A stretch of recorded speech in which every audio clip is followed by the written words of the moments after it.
ఒక బురద గుంటలో ఉండాల్సినటువంటి ఒక వ్యక్తి మీడియా అధిపతిని కానీ చేస్తే ఎలా ఉంటుందో, ఒక దుర్మార్గుణ్ణి, ఒక నీచుణ్ణి ముఖ్యమంత్రి చేస్తే ఎలా ఉంటుందో ఈ యొక్క సంభాషణలో మీరు చూశారు, అర్థం చేసుకోగలరు. అసలు చంద్రబాబుకి రాధాకృష్ణకి ఉన్నటువంటి సంబంధం ఏంటి అన్నటువంటి విషయాన్ని ఆలోచిస్తే, వాళ్ళ మోడస్ ఆపరేండి ఈ తోకపత్రిక కులపత్రిక ఏదో ఒక న్యూస్ను సృష్టించి ఆ న్యూస్ను ప్రచురించడం, టెలికాస్ట్ చేయడం జరుగుతుంది.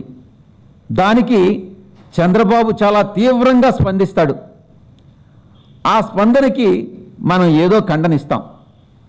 ఈ రకంగా వార్తలు లేనివన్నిటినీ సృష్టించడం, దానికి తెలుగుదేశం పార్టీలో ఉన్నటువంటి తెలుగు దొంగలందరూ కూడా స్పందించడం, ఆ స్పందించిన తర్వాత మనం ఎప్పుడైతే ఖండిస్తామో వాళ్ళు మళ్ళీ దాన్ని ఒక న్యూస్ కింద మళ్ళీ దాన్ని పాపులర్ చేయడం, ఇది వాళ్ళ యొక్క మోడస్ ఆపరేండి. ఆ యొక్క వీడియోలో చెప్తా ఉన్నాడు, ఆయన ఎన్టీఆర్ ఆ ఆరోగ్యశ్రీ అన్నటువంటి దాన్ని పేరు మార్చేస్తారట. అంటే ఎన్టీఆర్ పట్ల ఆయనకున్నటువంటి అభిమానం ఏంటన్నటువంటిది ఈ యొక్క వీడియోలో చాలా స్పష్టంగా తెలుస్తూ ఉంది.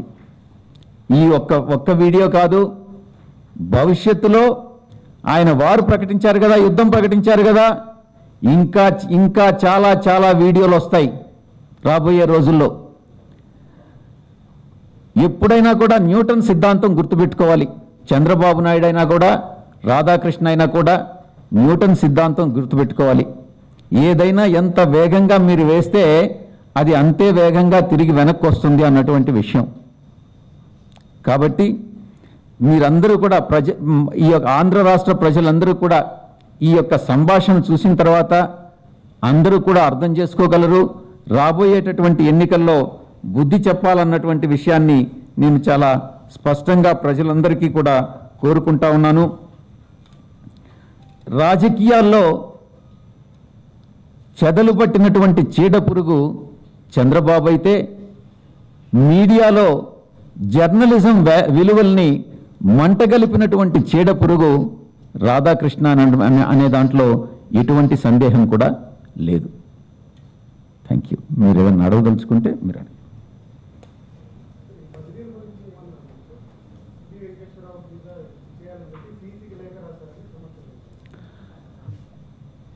ఇప్పట్లో ఉన్నటువంటి ఆంధ్ర రాష్ట్ర ప్రభుత్వం ఏ రకంగా అధికారాన్ని దుర్వినియోగం చేస్తుంది, ఎన్నికలను ఏ రకంగా మ్యానిపులేట్ చేయాలనుకుంటుంది, ప్రతి విషయంలో కూడా జాగరూకతతో అబ్జర్వ్ చేస్తూ ప్రతి విషయాన్ని ఆయా అధికారులకు మేము రిపోర్ట్స్ సబ్మిట్ చేస్తూ ఉన్నాం, రిప్రజెంటేషన్ ఇస్తూ ఉన్నాం, చర్యలు తీసుకోవాలని కోరుతా ఉన్నాం.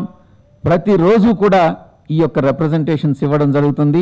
భవిష్యత్తులో కూడా నెక్స్ట్ రాబోయేటటువంటి 3 రోజులు కూడా ఇది కొనసాగుతుంది.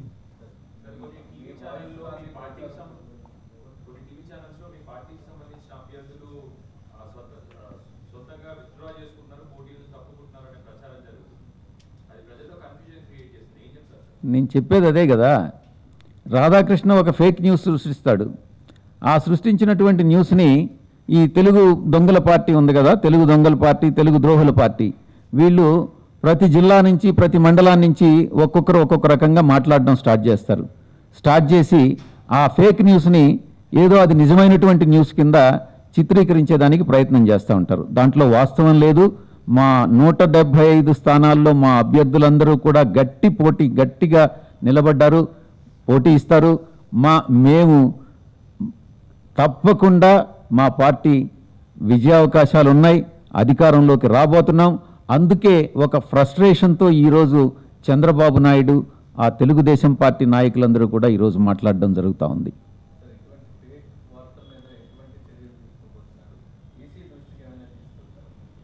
ఈసీ దృష్టికి తీసుకెళ్ళాం. రాధాకృష్ణ మీద ఇన్ఫర్మేషన్ అండ్ బ్రాడ్కాస్టింగ్ మినిస్ట్రీకి కంప్లైంట్ ఇచ్చాం, ఇక్కడ డీజీపీకి కంప్లైంట్ ఇచ్చాం. ఈయన రాసేటటువంటి వార్తలు, ఈయన చేసేటటువంటి పనులు ఎన్నికలను ప్రభావితం చేస్తున్నాయన్నటువంటి విషయాన్ని కూడా మేము పోలీసు వాళ్ళ దృష్టికి తీసుకొచ్చాం. జూబ్లీ హిల్స్ పోలీస్ స్టేషన్లో కేసు ఫైల్ చేశాం. ఎన్నికల కమిషనర్కి కంప్లైంట్ ఇచ్చాం. చేయాల్సిందంతా కూడా చేస్తూనే ఉన్నాం. మరింతగా కూడా రాబోయే కాలంలో నేను చెప్పినట్టుగా మా మీద యుద్ధం ప్రకటించాడు కదా రాధాకృష్ణ, దానికి మేము ఎదుర్కోవాలి కదా. మీరే చూస్తారు ఎన్ని వీడియోలు రిలీజ్ అవుతాయి అన్నటువంటి విషయాన్ని. హలో, మిమ్మల్ని ఫిలిం సెలబ్రిటీస్ రియల్ స్టోరీస్ ఏంటో తెలుసుకోవాలనుందా? లేటెస్ట్ గా రిలీజ్ అయ్యే మూవీ రివ్యూస్ నేను చెప్తే వినాలనుందా? ఇంకెందుకు ఆలస్యం, యోయో టీవీని సబ్స్క్రైబ్ చేసుకోండి. అలాగే మర్చిపోకుండా యోయో టీవీ యాప్ ని కూడా డౌన్లోడ్ చేసుకోండి.